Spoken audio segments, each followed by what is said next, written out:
Guys, ఎలా ఉన్నారు అందరూ? నేనైతే చాలా బాగున్నాను. ఇక్కడైతే వెదర్ చాలా కూల్గా ఉంది. కూల్గా ఉండడమే కదా, వర్షం పడుతుందండి 2 days నుంచి. చాలా అంటే చాలా కూల్గా ఉంది ఇక్కడ. మేమైతే లంచ్ ప్రిపేర్ చేయడానికైతే ప్లాన్ చేసుకున్నాం. ఏమేమి చేయాలనేది అక్కడ మీకైతే చూపిద్దామని చెప్పేసి వీడియో అయితే చేశాను. నేను ఇక్కడ దోసకాయ పప్పు ఒకటి ప్లాన్ చేసామండి. ఫస్ట్ పప్పు కడిగేసి గ్యాస్ మీద పెట్టుకోవాలి. కుక్కర్ యూస్ చేస్తారు, కానీ మా వాళ్ళు కుక్కర్ యూస్ చేయలేదు, డైరెక్ట్గా వండేశారు. దోసకాయ కారం పసుపు వేసి ఉడకబెట్టాలి. బాగా ఉడికాక తాలింపు అనేది రెడీ చేసుకోవాలి. తాలింపులో మనం ఏమేమి వేసుకోవాలి? ఆయిల్, ఆనియన్స్, తాలింపు గింజలు, ఎండుమిర్చి, కరివేపాకు వీటితోటి వేసి బాగా డీప్ ఫ్రై కానివ్వాలి. ఏంటంటే బాగా ఎగితే బాగుంటాయంట. పచ్చి ఆనియన్స్ కూడా వేసారు ఇక్కడ. ఫైనల్గా పప్పు అయితే రెడీ అయిపోయింది, పక్కన పెట్టేసుకోండి. నెక్స్ట్ వచ్చేసి గోబీ 65కి ప్లాన్ చేసాము. ఈ గోబీ 65 ఏంటంటే మనం బాగా క్లీన్ చేసుకొని పెద్ద పెద్ద పీసెస్, అంటే మరీ చిన్నవి కాకుండా మరీ పెద్దవి కాకుండా కట్ చేసుకోవాలి, మీడియం సైజ్. ఎందుకంటే పకోడీలాగా వేస్తాం కదా, అందుకు ఇవన్నీ తీసుకెళ్ళి కట్ చేసి నీట్గా తీసుకెళ్ళి బాయిల్ చేసేయాలి. బాయిల్ చేసి డ్రైన్ అవుట్ చేసి పక్కన పెట్టుకోవాలి. ఎందుకంటే కొంచెము కాలుతూ ఉంటాయి కదా, కలపలేము కదా వాటిని, అందుకని పక్కన పెట్టేసుకోవాలి.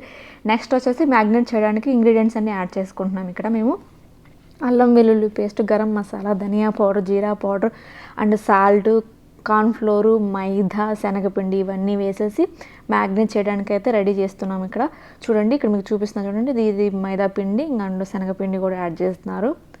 అన్నీ వేసి లైట్గా వాటర్ పోసి కానీ కలపాలి. ఎలా కలప, మనకి బజ్జీ పిండి కానీ పకోడీ చేయడానికి కలుపుకుంటాం కదా, అలాగా. ఇక్కడ ఫైనల్ కారం యాడ్ చేస్తున్నాము. కారము, సాల్టు, అన్ని మసాలాలు యాడ్ చేయాలి. ఇక్కడ మనకి పుదీనా, కొత్తిమీర, కరివేపాకు 3 వాడాము మేము. ఎవరికి ఇష్టమైనవి వాళ్ళు వేసుకోవచ్చు. మేమైతే ఈ 3 వేసేసాము. ఇక్కడ కలపడం మొదలు పెట్టేసాము. చూడండి, వాటర్ పోసి దాన్ని కలిపి తర్వాత పీసెస్ వేసి వాటికి పట్టేలా మ్యాగ్నేట్ చేయాలి.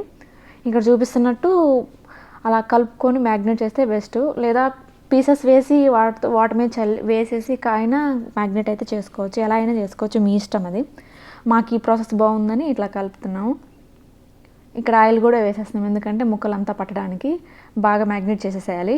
చూడండి, ఇక్కడ చూపించినట్టు ఇవి ఆయిల్ డీప్ ఫ్రై అవ్వడానికి బాగా హీట్ అయిన ఆయిల్లో చూడాలి. ఈ ఆయిల్ ఏంటి కలర్ ఉందనుకుంటున్నారా? మేము మస్టర్డ్ ఆయిల్ యూజ్ చేస్తాం, చలికాలం కదండి, మస్టర్డ్ ఆయిల్ అయితే బాగుంటుందని చెప్పేసి.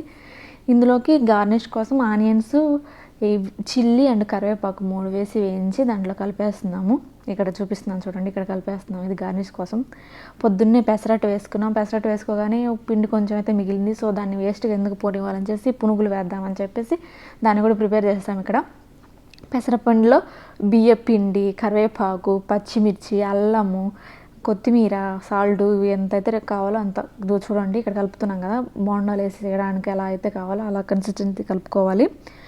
ఆయిల్ హీట్ అవ్వగానే అందులో బోండాలు వేసేసి డ్రైన్ అవుట్ బయట తీసేసుకోవాలి. చూడండి, ఇక్కడ మీకు చూపిస్తున్నాను చూడండి. వీటికి ఇలా తీసుకుంటే అయితే బాగున్నాయి.